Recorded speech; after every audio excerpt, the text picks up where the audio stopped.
का हमारा प्रोग्राम करनाल के अंदर ज्ञापन देने का था। शुरुआत करनाल से की है।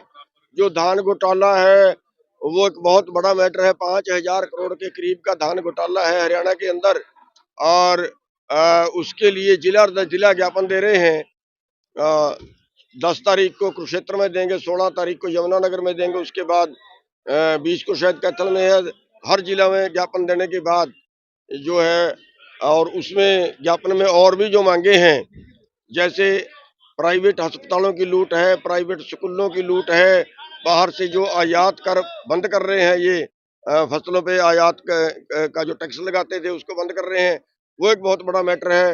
बिजली बिल है, बीज बिल है, किसानों के कर्जा मुक्ति की बात है। बड़े पूंजीपतियों का तो माफ करते हैं, लेकिन किसानों और मजदूरों का नहीं। इन सभी मुद्दों के ऊपर ज्ञापन दे रहे हैं, और जिला दर जिला ज्ञापन देने के बाद 23 मार्च को भगत सिंह के शहीदी दिवस पे पिपली के अंदर एक बड़ी रैली करेंगे और अगला निर्णय वहां पे लिया जाएगा। धान घोटाला हुआ है, उसमें कई अधिकारियों के नाम भी आए हैं, लेकिन जांच के नाम पर कई को छूट दिया गया। अभी तक मामला वहीं के वहीं अटका हुआ है। देखिए, वही है, लिपापोती कर रहे हैं। जांच में वही उन्हीं अधिकारियों से जांच कराते हैं जो जांच में शामिल, जो घोटाले में शामिल होते हैं। ये पूरे का पूरा जो महकमा है नीचे से ऊपर तक का, अब ऊपर तक हम चले गए, और जो इस महकमे के हेड हैं, जब वही उस मामले को दबाते हैं तो निचले वाले क्या करेंगे।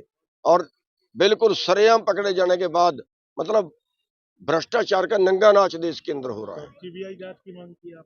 सीबीआई जांच की मांग की है। बिल्कुल भ्रष्टाचार का नंगा नाच हो रहा है, और इससे सरकार को हम ये चेतावनी देना चाहते हैं कि अगर ऐसे लुटोगे, आप पूरे मेरे वर्ग के अगर जेब काटोगे, तो फिर ये जनता जो है, इसके पास सड़कों के ऊपर आने के अलावा कोई चारा नहीं रह गया, और फिर सरकार को जो है वो फिर सारी जो उसके जो जिम्मेवार होगी वो सरकार खुद होगी, और वो झेलना पड़ सकता है। सरकार का पैसा लेकर विदेश भाग जाते लोग, तो क्या किसानों का कर्जा नहीं माफ होता? हम तो वही कह रहे हैं, उसका तो छोड़िए, जो यहाँ बैठे हैं उनका उनका ये खुद छोड़ रहे हैं।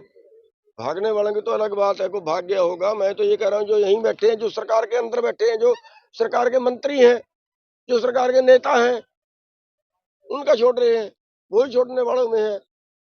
जब चोर को आप खजाने पे बैठा दोगे तो राखी कौन करेगा। वो हमने हमने कर दिया, हमारी जनता ने। चोरों को खजाने पे बैठा दिया। और आगे और बता दूं आपको, आगे जो राजनीतिक पार्टियां नहीं मरेंगे। क्यों? आगे 2 पार्टी राज आएगा। 2 पार्टी राज आएगा। आप देख लीजिए, छोटी पार्टियां सारी देश के अंदर से खत्म हो रही हैं, और वो खत्म होने से 2 पार्टी राज होगा। तो और ये कारपोरेट की चाल है ये, क्योंकि 2 पार्टियों से सेटिंग करनी बड़ी आसान रहती है। एक पार्टी सत्ता में है, वो कानून बनाएगी उनके पक्ष में, दूसरी पार्टी विपक्ष में है, वो बोलेगी नहीं, क्योंकि दोनों को फंडिंग कारपोरेट करेगा। किसान अब कन्याकुमारी से लेकर कश्मीर तक पैदल यात्रा करेंगे और उसके बाद दिल्ली में एक रामलीला ग्राउंड में बड़ी रैली करने जा रहे हैं। जो करेगा वो अच्छा है। मेरे को उसके बारे में ज्ञान नहीं है, पर जो करेगा वो अच्छा करना।